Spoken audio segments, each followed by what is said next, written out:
So today I'm going to just give a brief update. Most of you are well aware of what's been going on with glyphosate in the US with EPA, but maybe less familiar of what's been going on in Europe.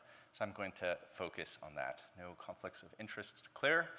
And just briefly to begin, I wanted to talk about our current strategy of using litigation as a regulatory tool and how this might not be the best way to actually save lives. If we want to bring things to market as quickly as possible, then we might assume that things are safe until proven toxic. But if we want to take a precautionary principle, we would assume that things are chemicals are toxic until proven safe. Now there's trade-offs. But our current way of doing this, our modus operandi, is using people's lives as the collateral damage in order to get to this inflection point where we actually get to the real harms of a given chemical. And that's often done through litigation after countless people have been harmed. So I'm going to look at the case study of glyphosate regulation in Europe. So we, as Kristen just pointed out, in 2015, IARC determined glyphosate to be a Class 2A carcinogen. And in 2017, the EU had this very torturous process, and instead of their usual renewal of 10 years for glyphosate, they only renewed it for 5.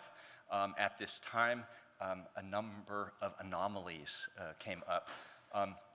A German government report created for EFSA, the European Association for Food Safety, had their many hundred, almost 1,000-page report was in some sections 80% plagiarized from industry studies, or rather an industry report that was given to them. And this was found out later in a German parliamentary investigation. But at the same time, Germany is on course to phase out glyphosate completely. France's President Macron promised to phase glyphosate out in the following 3 years. They didn't. And so we see states in Europe saying they're going to phase out glyphosate and actually doing so, but that's not happening on the EU level. Why? We saw just a month ago, the EU renewed glyphosate for 10 more years, but this was by default rather than actual vote. So I've made right here a short timeline of some of the anomalies that we can look at, because one of the problems with glyphosate, but also PFAS and many other chemicals, is that we're not actually, one, following the science, following through with sort of government regulations or enforcing the laws on the books. And I think when it comes to regulation around these chemicals, that this is extremely important. We have the same problem in this country with e-cigarettes and all the loopholes around disposable e-cigarettes. So this is not something just confined to one industry. This is sort of a global industrial epidemic problem. So we have the German copy-paste affair, which had that not happened, maybe glyphosate would not have been renewed in 2017. We have an extension in 2022, a one-year extension of glyphosate while they look at more evidence, because they said they needed more time. But what it did is it actually delayed the decision. What's really interesting here is that the member states did not have a majority to approve the approval, the renewal of glyphosate in Europe. What happened is it got kicked down to other commissions that, behind closed doors, made decisions based on EFSA's recommendation, which appears to be heavily influenced by industry.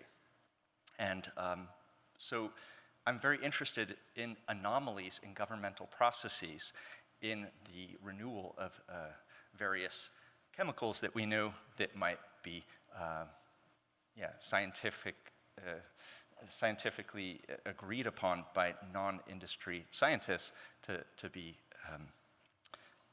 toxic. So here's just the cover page of the detailed expert report on plagiarism. We had a question on plagiarism and pollution, and I think we have a very clear, unambiguous case study here that the German Parliament commissioned and found, which is one of the more egregious examples, but nonetheless has not been taken into consideration in the renewal process. What was surprising to me in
proactive sort of ghostwriting of responses to the New Statesman, to winning the argument in the press.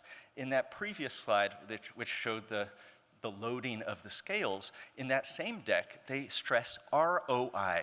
What is the return on our investment? If it's worth it for us to do full court press, don't let anything slide, then it must be done, because in the end, it's going to save us a lot of money. And so in this paper, a very early paper that showed a 2.2 odds ratio with hairy cell leukemia, non-Hodgkin's lymphoma, and glyphosate exposure, we see here that there was indeed a full court press with, creating, you could say, a defense industry around glyphosate. We know very well about the product defense industry, but this was sort of the start. And Monsanto's toxicologist, Donna Farmer, her job description at one point, and perhaps still, is to defend and maintain the global glyphosate business. We can just apply this to one example, the agricultural health study. We can see that before, in 1999, this was a flawed study, had junk science, it was small in scope, unreliable, the bottom line was scary. So this was discredited. But when it started showing less of a strong association between glyphosate and cancer, we see that now it's being heralded by the same company as the most comprehensive look at pesticide exposure and health risk. So, you know, besides the sort of changing tune that we're hearing, what can we do about this? Well, one area I'm going to zoom in on in terms of solutions is countering regulatory influence. So I know Lisa has written about this and many others. Anna Gilmore, creating a firewall between government and industry, excluding industry-funded studies from risk analysis. I think if you look at IARC and their results versus EPA, which looked exclusively at industry studies, you see why you're getting such different results between these different regulatory agencies. Second, we need to stop taking industry at their word. Former director of the U.S. National Institute of Environmental Health Sciences, Linda Bimbaum, has written that regulators erroneously take industry studies at industry's word, not just glyphosate, but in chemical and food and tobacco, alcohol, et cetera, in general, while concerns raised by independent research go sort of unnoticed. And third, we need to reorient safe until proven toxic ways of addressing new toxins to adopting a toxic until proven safe regulatory model. Thank you. I almost forgot. I just have this last quote by Jennifer Chiquette in the playbook, and she talks about this as a casino, right? She says, we've been made very comfortable with the furniture, the dealers, and the drinks to keep people inside gambling as long as possible. And it's clear that the odds favor the house, but somehow the overall design distracts us from that fact. As with the casino, the strategic and success of corporate denial are at once hidden and ubiquitous.